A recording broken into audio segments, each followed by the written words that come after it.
ese capítulo.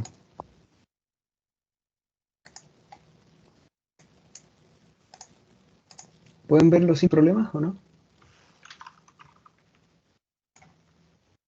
Sí, profe. Perfecto, gracias. Bueno, el interés del uso de estos elementos estructurales, ¿cierto? Está más de decirlo, está bien utilizado en tanto en soluciones mecánicas como civiles, ¿cierto? Para el desarrollo de maquinaria, de obras civiles en ese caso, y la mayor particularidad que tiene es que pueden utilizarse para resistir, en este caso, cargas transversales, que es la gran diferencia estructural con los elementos de barra, ¿no? Y bueno, dependiendo del uso, ¿cierto? Van a haber condiciones eh, de operación o de trabajo que van a un poco rigidizar, en ese caso, los sistemas de apoyo, ¿ya? Entonces, los más utilizados pueden ser los simplemente apoyados o alguna viga empotrada, ¿cierto? Y a partir de eso vamos a aplicar algunas fuerzas externas, ¿no? Solo para ponernos de acuerdo con respecto a la terminología, bien digo, ¿ya? Es que nosotros vamos a finalmente formular un elemento de viga que está trabajando en la superficie neutra, ¿ya? Y incluso en el eje neutro de una viga. Y a partir de eso, nosotros vamos a poder determinar, ¿cierto?, cuál es, en ese caso, ¿no? Los desplazamientos, los nodos, ¿cierto? Las deflexiones que en ese caso se van a poder calcular a partir de la aproximación, ¿cierto? Del elemento. Vamos a tener un área transversal, ¿cierto? Un plano de simetría en ese caso, y obviamente vamos a tener cargas transversales a diferencia de los elementos de barra. En este caso vamos a tener, como vamos a poder transmitir fuerzas transversales, vamos a tener desplazamientos horizontales y verticales, que en este caso de los verticales es lo nuevo a los elementos de barra. Entonces, ustedes saben, las cargas externas son transferidas a los soportes por medio de la flexión, ¿ya? Entonces vamos a tener un elemento que se deflecta en ese caso, ¿cierto? Y cuyos esfuerzos van a depender de la ubicación, ¿cierto? Del punto de interés con respecto a la superficie neutra, ¿ya? Y vamos a tener a partir de esto, por ejemplo, en la figura, en el esquema que estamos viendo, vamos a tener esfuerzos de tracción y compresión a partir de tal superficie neutra. Entonces, perdón. Vamos a tener tantos esfuerzos internos que van a depender, ¿cierto?, de la distribución de esfuerzos, tanto normales como tangenciales, ¿sí? Y aparte vamos a tener algunas propiedades, ¿cierto?, de la sección, que es el momento de inercia, en ese caso, ustedes ya conocen, y que, por ejemplo, tenemos el del rectángulo que tiene esa forma, ¿ya? Que finalmente la rigidez geométrica a la flexión y que multiplicado por el módulo Young nos va a dar la rigidez a la flexión finalmente de la viga que estemos considerando, ¿cierto? Eh, ¿Qué suposiciones vamos a considerar en este caso? Es de que vamos a tener pequeños desplazamientos. Y cuando tenemos pequeños desplazamientos, en ese caso vamos a tener una superficie neutra, ya, perdón, no una superficie neutra. Las secciones transversales van a ser siempre normales a la superficie neutra. Otra cosa interesante es que esas superficies se van a mantener planas, ¿ya? Entonces vamos a tener esas secciones transversales planas y que van a ser siempre perpendiculares, en ese caso, a el eje neutro, la superficie neutra, ¿no? Lo otro es de que no vamos a tener energía por deformación en corte, ¿ya? Entonces las superficies inicialmente planas se van a mantener planas antes y después el, eh, de la deformación, y lo otro es que el desplazamiento, bien digo, horizontal lo vamos a despreciar, ¿ya? Después de la deformación. A eso nos referimos. Con respecto a la mecánica de sólidos, ¿cierto? Si empezamos a jugar con esto de los pequeños desplazamientos, ¿ya? Y por ende estas pequeñas rotaciones de la sección transversal, entonces vamos a poder obtener algunas expresiones geométricas, ¿sí? Por ejemplo, el desplazamiento que va a tener un punto va a depender de la ubicación de este, ¿cierto? Y del ángulo de rotación de la sección transversal, por ejemplo. ¿sí?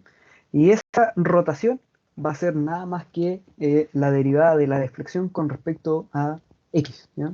Sí. Son representaciones geométricas que ustedes conocen de mecánica de sólidos, y lo otro es que la deformación, en este caso voy a volver atrás para ser consistente con el sistema coordenado, la deformación en la dirección longitudinal va a estar dado por esta expresión que ustedes ya conocen de la cinemática, ¿cierto? Que es la derivada del desplazamiento con respecto a X. Entonces, si derivamos el desplazamiento que habíamos definido recién, esto nos va a dar nada más que la segunda derivada de la flexión, en ese caso, con respecto a X, ¿ya? Entonces, a partir de eso podemos definir la pendiente, ¿cierto? La curvatura que se genera debido a la deflexión, la deformación, que puede ser a partir de la deflexión o de la curvatura que se genera debido a la deformación, ¿cierto? Y también el esfuerzo, ¿ya? Que puede depender de la deformación o de la curvatura en ese caso, y la posición con respecto a la superficie neutra. Uh-huh.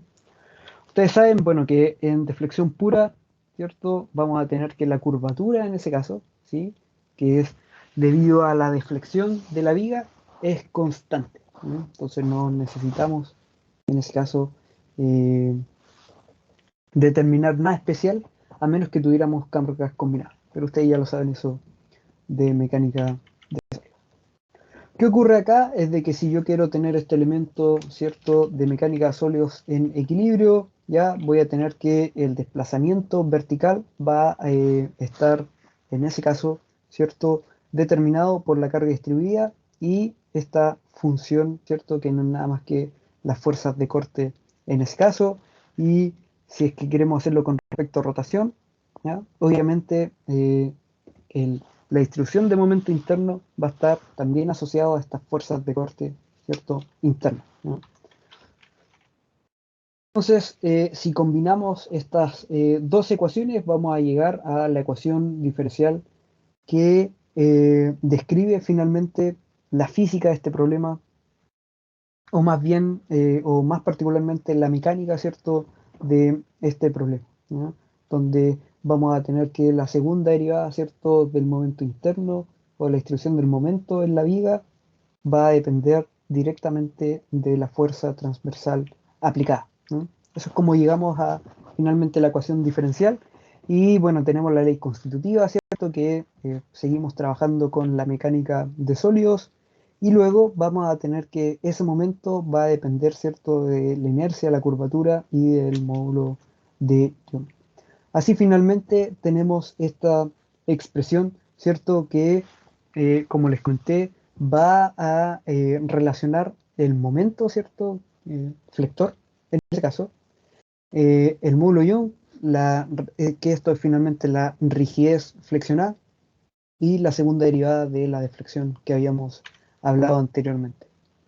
¿Qué ocurre luego? Es que finalmente, ¿ya?, la ecuación diferencial que rige, o la ecuación diferencial ordinaria que rige este problema es de cuarto orden, ¿cierto? Si es que consideramos una viga prismática, ¿sí?, donde tenemos el mismo material constante, ¿cierto? Y la misma forma, en ese caso, vamos a llegar a esta EDO de cuarto orden,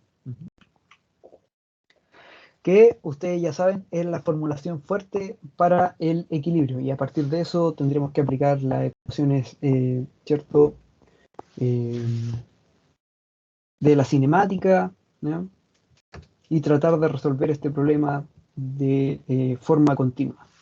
Sin embargo, obviamente nosotros estamos interesados en la formulación débil, ¿cierto? Como estamos trabajando con el método de elementos finitos, entonces vamos a tratar de identificar cuál es la energía potencial total en ese caso, ¿cierto? Y tratar de resolver este tipo de problemas. Entonces, vamos a considerar los resultados anteriores, ¿cierto?, de la mecánica de sólidos para el esfuerzo y la deformación, a modo de poder determinar, por ejemplo, cuál es la energía de deformación. Con eso en mente, vamos a llegar, ¿cierto?, a una formulación que tiene menos restricciones, ¿cierto? Antes teníamos una EDO de cuarto orden, aquí llegamos solo a la segunda derivada, o sea, le estamos imponiendo menos restricciones a la solución que podamos encontrar. Y es por eso, recuerden que le llamamos formulación débil, y lo mismo para el trabajo realizado por las fuerzas externas, ¿no? Entonces, a partir de eso, ustedes saben, vamos a tratar de minimizar esta energía potencial total para encontrar un estado de equilibrio. Y como les comentaba, entonces vamos a llegar en la formulación débil a una ecuación de orden máximo de variación, ¿cierto? Que es la mitad de lo que habíamos tenido en la formulación fuerte.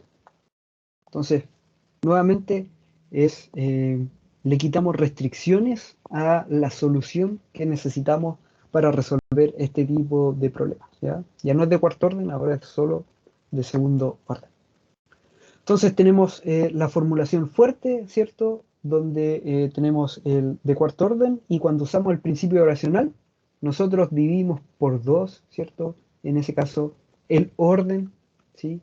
De las condiciones que necesitamos para, en ese caso, la solución. Entonces vamos a tener las condiciones de borde esenciales en el principio oracional, y ustedes saben que va a implicar, ¿cierto?, las incógnitas básicas y sus derivadas, que van a estar hasta orden 1 en el ejemplo que estamos viendo, y obviamente vamos a tener la deflexión y la derivada de esta solamente, ¿no? Entonces, una vez más, son muchas menos restricciones cuando usamos la formulación débil que la fuerte, ¿ya? Por eso el interés en ese caso de usar esto.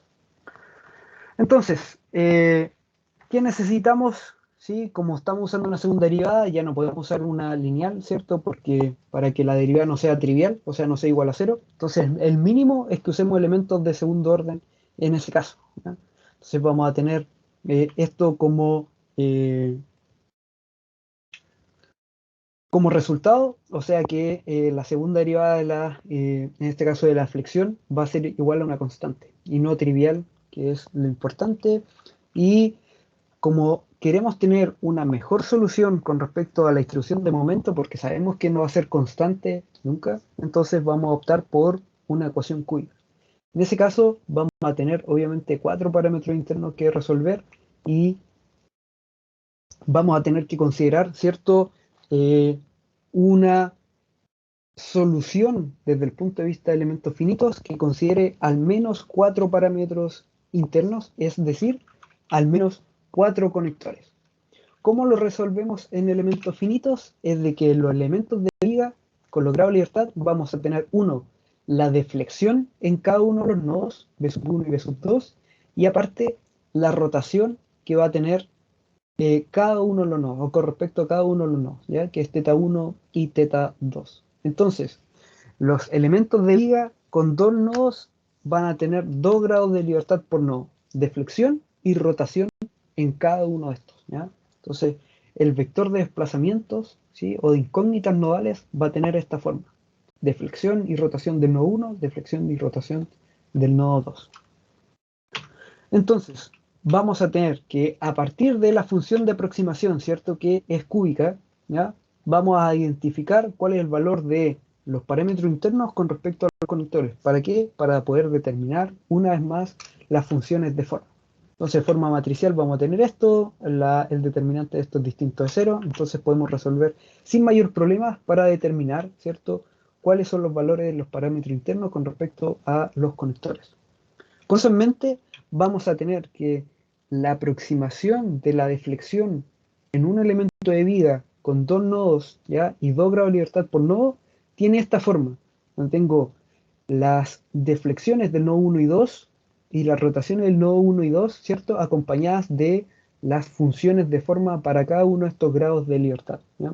Aquí obviamente las funciones de forma son un poco más complejas porque la función de aproximación es de orden superior, ¿ya? Entonces ya estamos usando una solución cúbica en ese caso, ¿ya? Entonces también lo podemos hacer, ustedes saben, de forma matricial, y vamos a obtener este tipo de funciones de forma, ¿ya? Lo mismo que habíamos visto anteriormente.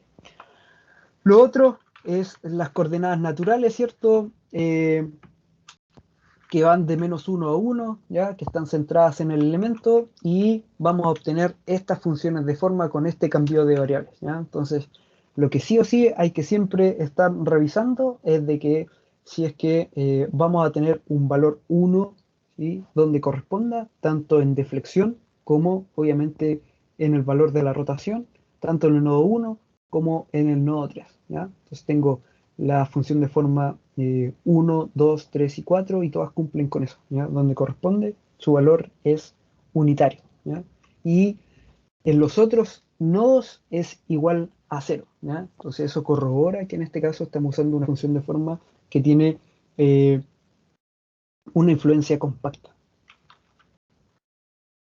A partir de eso, nosotros también podemos calcular la curvatura, ¿ya? ¿Y de qué nos va a servir esta curvatura? ¿Ya? Para poder determinar la matriz de curvatura de desplazamiento.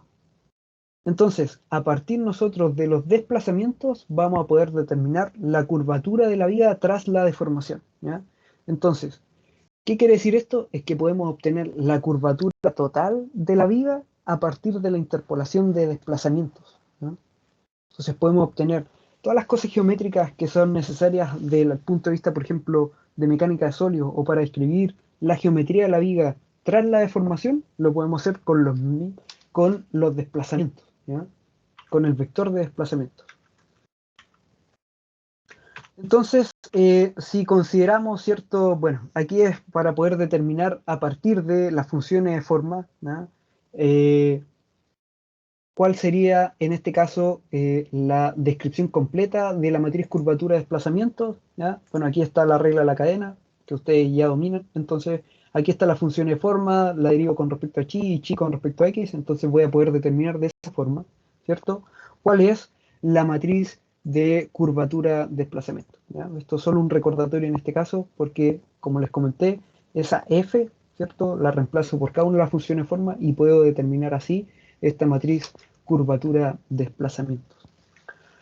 ¿Cuál es el interés ahora? Es poder determinar, ¿cierto?, la matriz de rigidez y el vector de cargas consistentes para poder tener un sistema elemental que yo pueda usar después de forma estructural, ¿ya? Entonces, muy parecido a lo que habíamos dicho anteriormente, ¿cierto? La analogía, en este caso, con el resorte lineal, es llegar a una forma de un medio igual a la matriz, ¿cierto?, de rigidez por el desplazamiento al cuadrado. Entonces, con eso en mente, vamos a poder determinar que la matriz de rigidez depende de algunas características geométricas, ¿cierto? Con el momento de inercia, depende del material y aparte de la matriz curvatura, desplazamiento que habíamos definido anteriormente.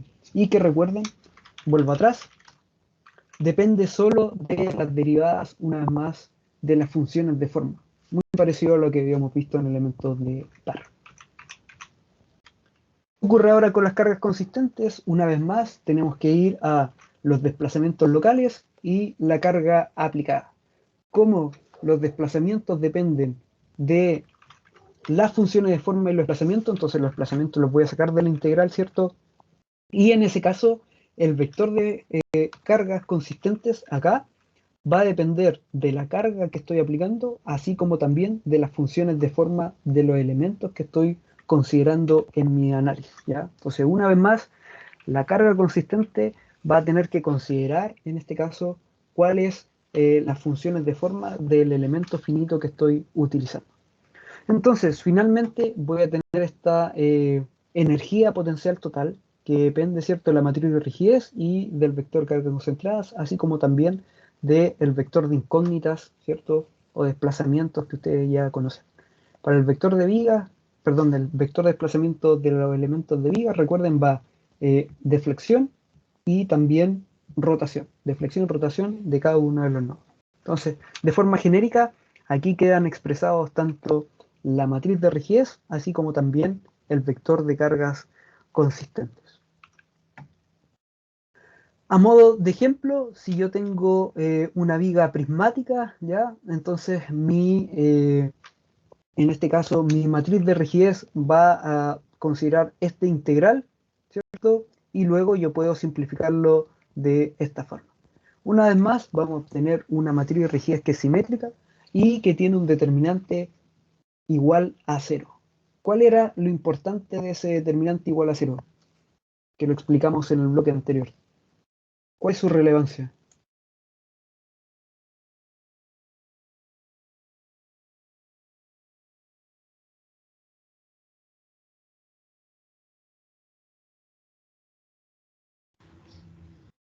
no tenía que ver con lo que explicó del movimiento cuerpo rígido. Efectivamente, es porque si yo genero un movimiento cuerpo rígido, entonces no se va a generar deformación, ni energía por deformación, ni esfuerzos, ni fuerzas internas, ¿ya? Si este determinante de la materia de rigidez es distinto de cero, eso quiere decir que ya se están generando deformaciones, ¿ya? Dentro de mi elemento. O sea que ya voy a tener problemas sin siquiera haber aplicado ninguna condición de orden. Ujú.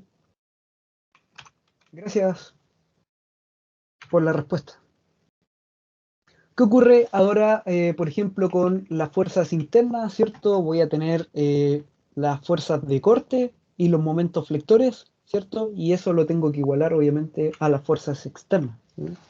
Entonces voy a tener que la fuerza interna es igual a la materia de rigidez por los desplazamientos, ¿cierto? Como lo ven acá. Y, bueno, luego voy a tener que también el trabajo de las fuerzas externas tiene esta forma. Recuerden que depende de las funciones de forma en ese caso, ¿ya? ¿Qué ocurre con una carga consistente si es que yo tengo una carga uniforme? ¿Sí? En este caso voy a tener, recuerden, tengo una carga, en este caso constante, ¿cierto? Que está aplicada a mi elemento de viga. ¿Qué es lo que ocurre particularmente como estamos usando una aproximación de alto orden? ¿Ya? Entonces, ya no vamos a poder una vez más dividir la carga total, dividirla por 4, ¿cierto? Porque recuerden que tenemos 4 grados de libertad y aplicarla a cada uno. Es un poco más complejo que eso. Y se da que en este caso, ¿ya? Voy a tener que aplicar un medio de esa carga constante en eh, los grados de libertad de deflexión y un doceavo de esto en las rotaciones, ¿ya? O sea, ahí ya se complejiza un poco la cuestión, ya no es tan intuitivo como lo habíamos hecho con los elementos de barra. Entonces, es sumamente importante tomar atención cuando estamos aplicando las cargas. Sí, esto, los programas de elementos finitos comerciales, esto ya lo hacen internamente, ya no es que uno va a tener que estar dividiendo en ese caso, pero si ustedes llegasen a hacerse un programa de elementos finitos, ¿cierto? Para verificar algo rápido y que pueden desarrollar ustedes mismos, entonces obviamente ustedes tienen la propiedad intelectual de eso, ahí es donde tienen que ser consistentes, ¿cierto? Con las cargas que están aplicando.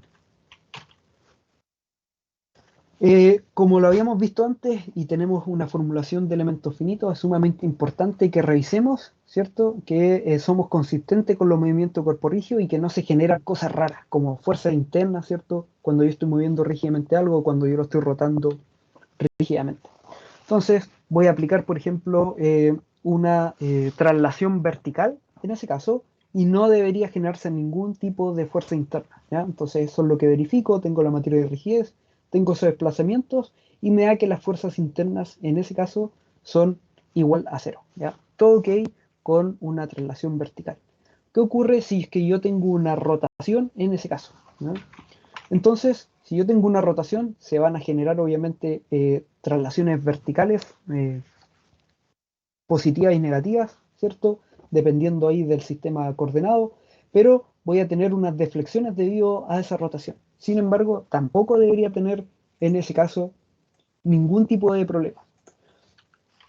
Entonces, voy a, en ese caso, determinar cuáles son las fuerzas internas con la matriz de rigidez y el vector de desplazamientos y rotaciones. Entonces, a partir de eso, ¿ya? Bueno, aquí están las dos opciones. Lo puedo hacer si es que yo tengo mi sistema de referencias en el centro de la rotación o estoy considerándolo en un extremo, ya por eso tengo dos opciones de vectores de desplazamiento, pero en ambos casos se va a dar que las fuerzas internas son igual a cero. Y una vez más, les digo que eso es sumamente importante, ¿cierto? Porque si no, vamos a tener problemas de los elementos cuando incluso yo no estoy aplicando ningún tipo de fuerza externa. Voy a tener, como lo vimos anteriormente, energía por deformación, deformaciones y esfuerzos donde no debiese obtenerse. Entonces, vamos por un ejemplo rápido. Yo tengo una barra, ¿cierto?, con carga concentrada en uno de los extremos y voy a tener mi matriz de rigidez, que en este caso es de 4×4. ¿Por qué es de 4×4? Porque recuerden, tengo 4 grados de libertad por elemento, ¿no? Entonces, voy a ir rápidamente a aplicar las condiciones de borde. Tengo un empotramiento, ¿cierto?, en el extremo izquierdo. Entonces, no tengo traslación y no tengo rotación. 2 filas y 2 columnas se van directamente, ¿cierto? Y a partir de eso voy a tener este sistema reducido con un determinante distinto a 0. Podemos resolver, ¿cierto? Y a partir de eso puedo determinar tanto la deflexión del extremo libre, ¿cierto?, como también la rotación de este. En este caso, ¿verdad?, con este elemento finito vamos a tener la misma solución que la mecánica de sólidos. Ya vamos a recuperar la solución exacta.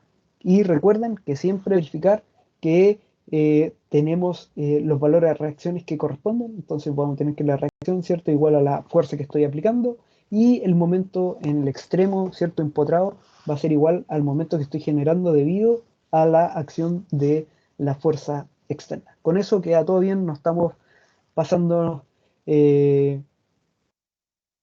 dejando el visto, ¿cierto?, a la estática en ese caso, sino que estamos recuperando sin mayor problema ese tipo de solución. ¿Qué pasa cuando yo tengo una carga distribuida? Recuerden, aquí se pone un poco más complejo el uso de las fuerzas, ¿cierto?, nodales. Les recuerdo que tengo que poner un medio de la fuerza total, ¿ya?, en cada uno de los nodos en la traslación, pero en la rotación, ¿ya?, algo que es poco intuitivo, también tengo que agregar en ese caso una porción de esta fuerza distribuida. ¿Por qué? Porque va a generar también una rotación, en ese caso en los grados de libertad de rotación. Una vez más, está empotrado, ¿cierto?, en el extremo izquierdo, y yo voy a aplicar esas condiciones de borde. Lo notan ahí, entonces voy a tener también un sistema reducido, ¿cierto?, un determinante de la matriz de rigidez reducida distinto a 0, puedo resolver sin mayor problemas, y tengo tanto las deflexiones como la rotación en el extremo libre. Una vez más, vamos a recuperar la solución exacta, que también coincide con la de las mecánicas de sólidos, y tenemos que una vez más revisar las reacciones, ¿cierto?, son iguales a la fuerza total aplicada, lo es, y el momento es igual al generado por la fuerza externa, también lo es. Entonces estamos ok con ese caso, ¿no? ¿Alguna duda al respecto hasta el momento de lo que hemos visto?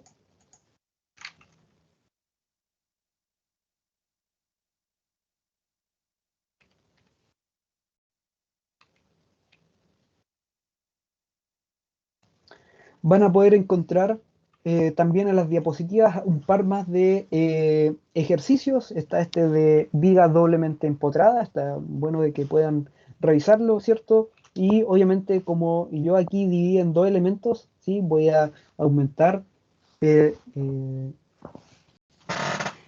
el tamaño, en este caso, de la matriz o el sistema completo estructural hasta que le aplique, obviamente, las condiciones de borde, ¿sí? Entonces aquí, bueno, tras hacerlo puedo determinar, ¿sí?, la deflexión y la rotación en el punto medio. Y ustedes saben que es un problema simétrico, ¿cierto? Entonces ahí la rotación es nula justo en el punto medio, pero sí hay una deflexión máxima en ese punto, y yo puedo aplicar las soluciones luego a las ecuaciones que yo eliminé, y voy a obtener obviamente las reacciones. Lo mismo pasa si es que yo tengo una viga simplemente apoyada, ¿cierto? Solo que se reduce el número de filas y columnas que yo voy a hacer 0, ¿ya? Debido obviamente a las condiciones de borde en ese caso, pero aún así puedo resolver sin mayor problema. Lo otro es que se recupera la solución exacta en este caso.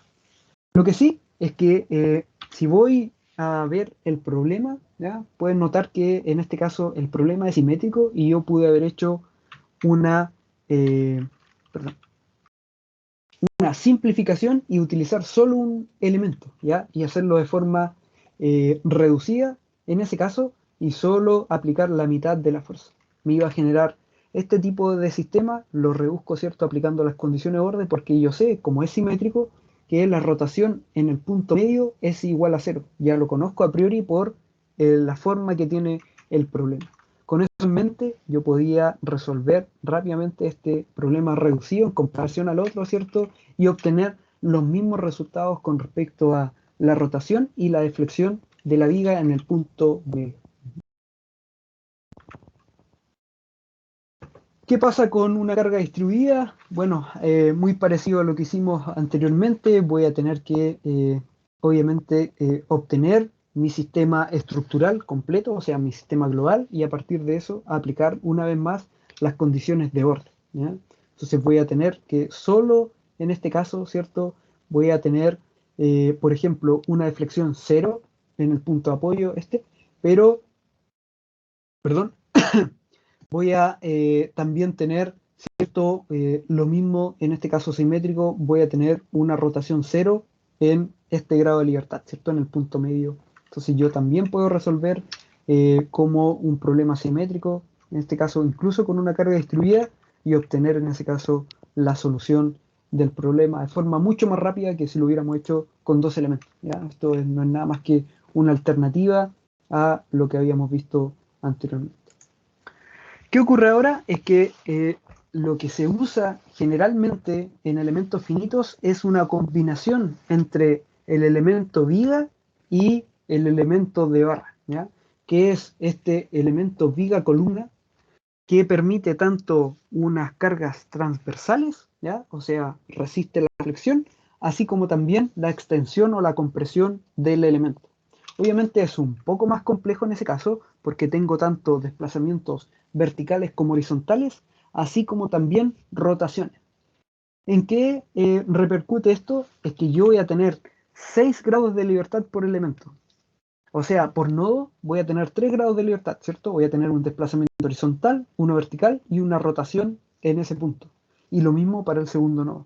Por eso es que en ese caso voy a tener 6 grados de libertad.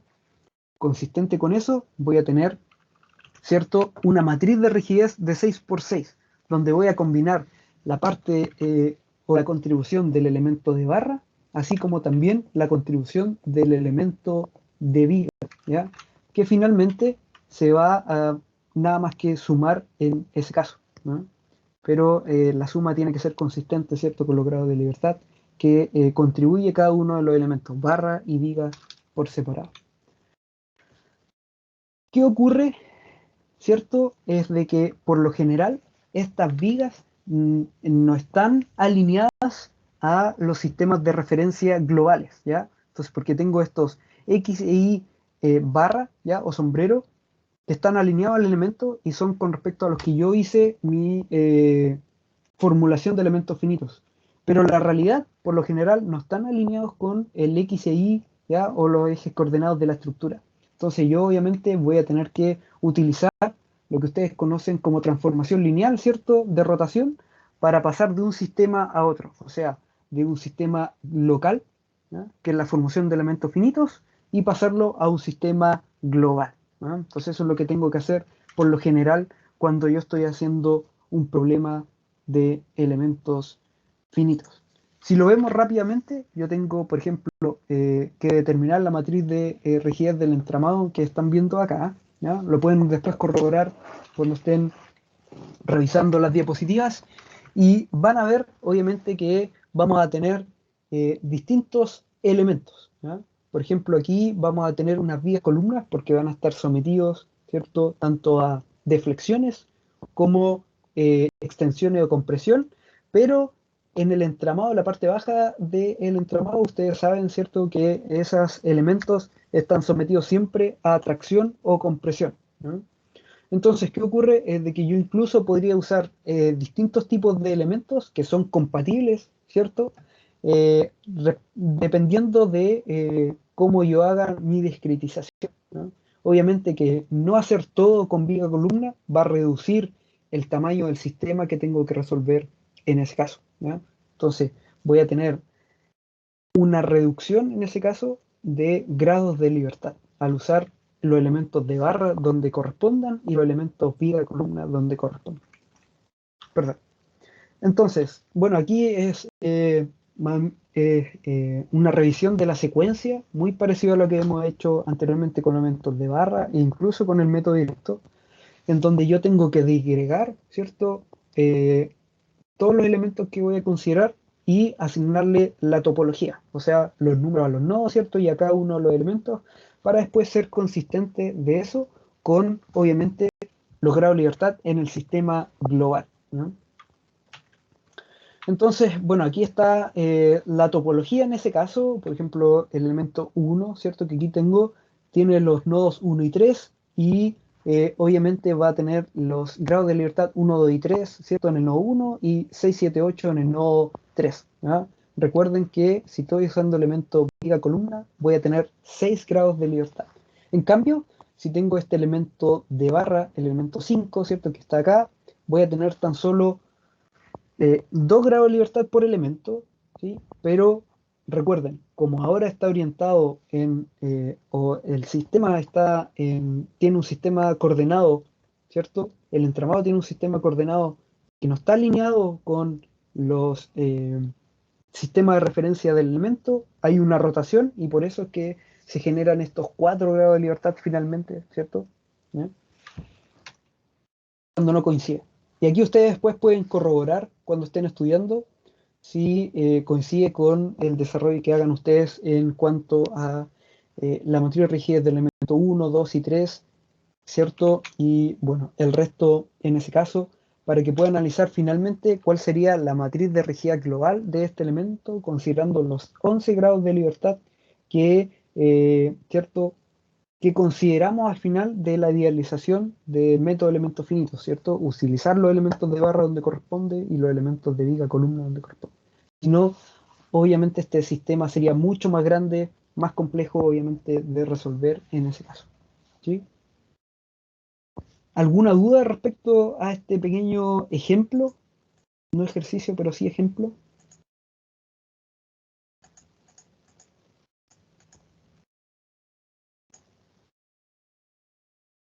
¿No?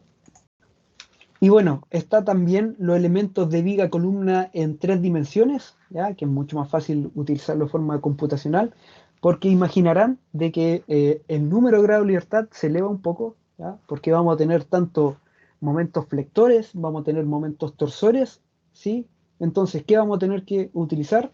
Deflexiones transversales, extensión o compresión, ¿cierto? Longitudinal y aparte todas las rotaciones asociadas, ¿cierto? A la torsión y la flexión. Entonces, ¿qué va a ocurrir? Es que voy a tener 6 grados de libertad por nodo, ¿ya? Entonces, se va haciendo un poco más complejo, ¿cierto? Hacerlo a mano, pero es posible. Pero obviamente, como voy a tener 2 grados, 2 nodos y 6 grados de libertad por nodo, 3 de desplazamiento y 3 rotaciones, mis desplazamientos nodales van a ser de este estilo, ¿ya? Entonces, un elemento va a tener 12 grados de libertad y una matriz de rigidez, obviamente, de 12 por 12, ¿ya? Si quiero tratar de ensamblar esto, no sé, con 3 elementos de viga con una tridimensional, se hace un poco más complejo de tratar, ¿cierto? A mano. No imposible, pero se hace un poco más complejo en ese caso. Aquí hay un pequeño ejercicio ya para el uso de estos elementos de viga, ¿ya? Pero les voy a pedir a los ayudantes que lo puedan realizar en la ayudantía o en la práctica de esta semana, ya rápidamente, porque nos quedamos sin tiempo. Igual hay que hacerlo, ¿cierto?, con debida prudencia. ¿Alguna duda con respecto a la materia de los elementos de viga? Con esto finalizamos de todas formas, ¿ya? el, eh, el bloque de hoy y la clase de hoy en general. ¿Alguna duda, comentario, consulta?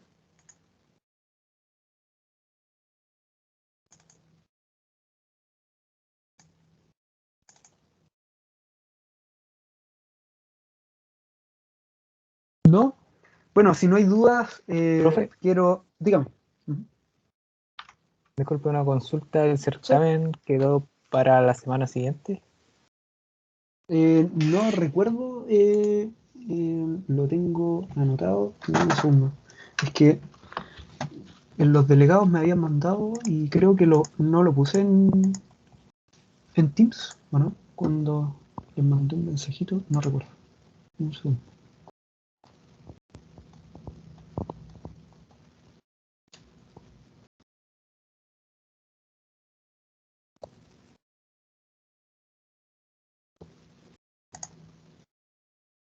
Sí, para el martes 23 de noviembre, exacto. Ese entraría hasta el capítulo 8, el que vimos ahora. Exacto, hasta el capítulo Ah, 8. ya. Ok.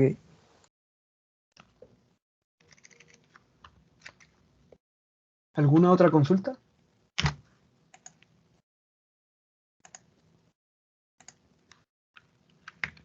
¿No? Bueno, de todas formas les reitero que si tienen dudas cuando estén estudiando, no duden en contactarme por cualquier canal oficial de la U y voy a tratar de resolver sus consultas lo antes posible. ¿Ya? Bueno, con eso nos despedimos por hoy. Que estén muy bien y buena semana.